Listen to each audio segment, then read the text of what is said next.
It is Tears for Fears. Yeah. Okay, because I thought it went back and forth. Because we're recording on dum, dum. I'll shut up. I'm sorry. Troy, so, I mean, did you guys have a sense when you're doing the VO for that, just how dramatic that scene was going to be? Just a moment of, hold on, like the entire reality of the game just kind of drops out. No, and what's funny is that was actually an earlier version of that scene was part of the audition process. And so, you know, you're arrogant. I'm arrogant. You're not arrogant. You're okay. But you think that, wow, what I just did was awesome, and then you put it in Ken's perspective going, that is so far off the mark. I like where your head's at, but you know, to see that specific scene develop, because we do have a lot emotionally tied to it, because we have all the experience. It's probably for me. I'll just take whose it. phone is that? It's my mom. To go from the point where it is, you know, from the primeval forest now to, you know, the street in the middle of the 80s, we had no idea, and it was even not fully finished when we finished recording it, so the first time that we truly saw everything was at E3. So we sat down in that theater and we're just like you guys, just like, you know. So I was. It took me about a good 5 to 10 seconds to realize just what had happened. Yeah. And it just kind of just moves in. I'm like, hold on, this isn't right. So, Ken, when you have the VO, I mean, what's in that process of hearing that and then forming the character? Because, like, as opposed to Uncharted, which is mocap, you know, you guys aren't in the silly suits that make you look like sad It's a silly ninjas. hat. You're obviously animating the characters and animating the scenes. What's that process, and how much does the VO kind of guide you through that? Well, you know, what we do is I write the scene as I originally intend it, and then we go into the studio and we change it and we work on it. And then sometimes we find out that we need something different. Like you saw some of those bits there where Courtney was like wearing different outfits. That's because those sessions were 2 or 3 months apart from each other.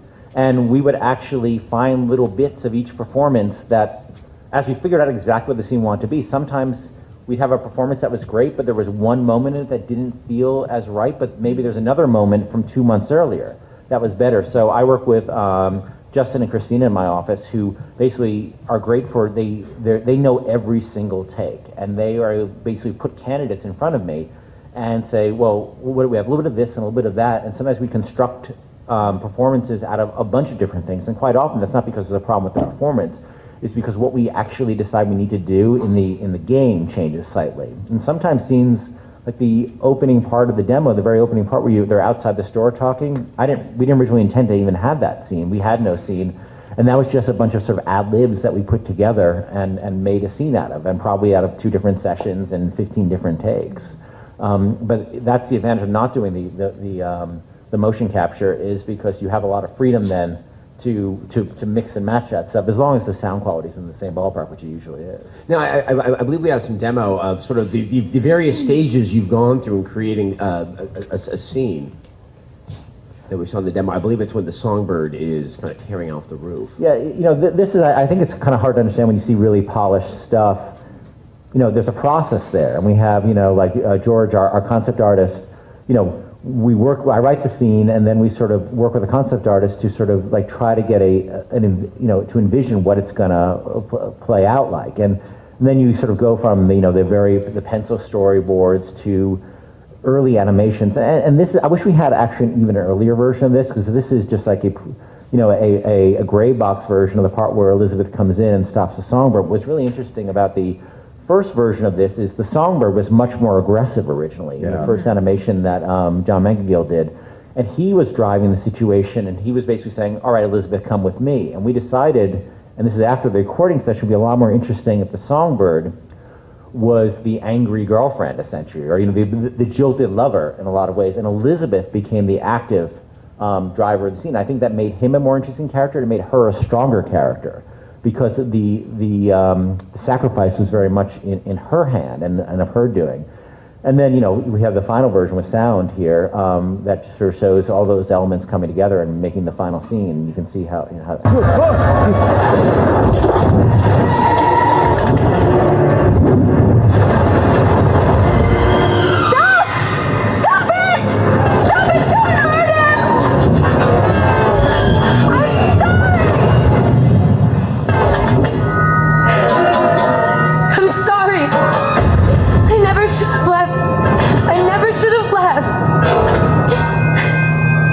Take me back. Take me home. Please.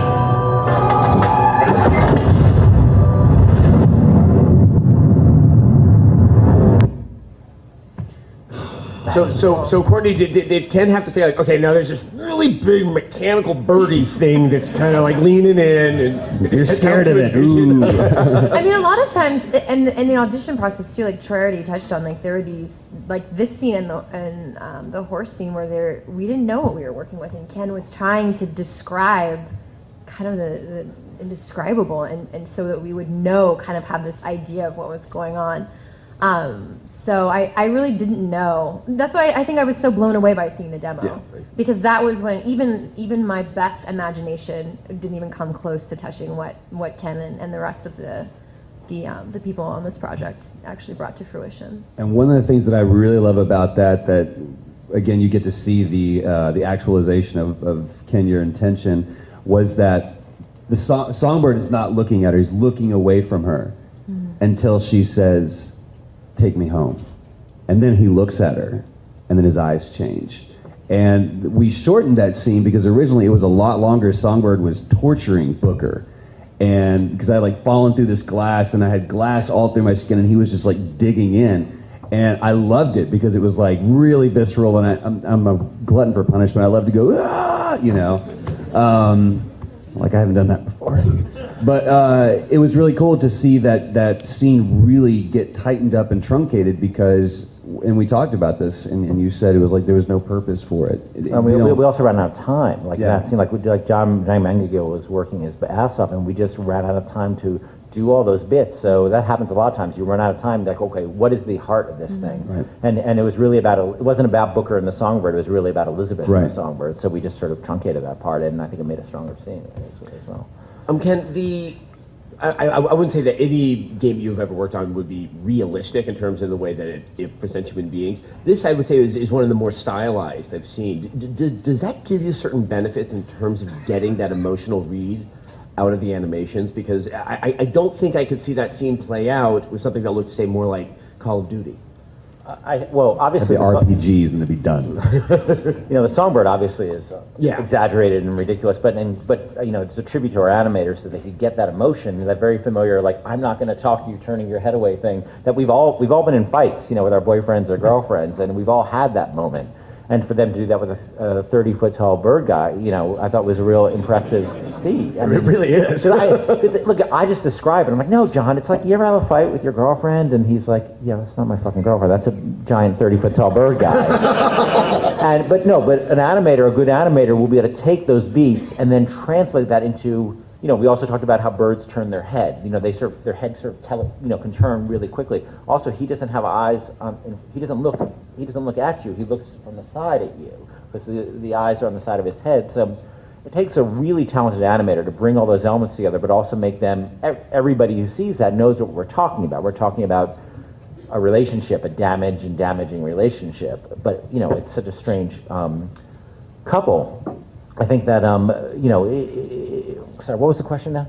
No, actually, also when, say, in the animation of Elizabeth. The exaggeration. Also with her eyes, her dewy eyes. I mean, here's a character that you've got to develop a relationship with. And I have to say, those types of emotions that we're already seeing just in this little snippet from the game are not ones that you see very frequently in games, and when you do, they don't tend to work. But I mean, I'm wondering how, you're clearly working with the animations and the stylization of the art direction to try to convey that. Well, one of the reasons we decided to make Elizabeth a little exaggerated is because her emotions, the emotions had to read at a distance. And because she's often, we don't control where Booker is. She's not always in cutscenes.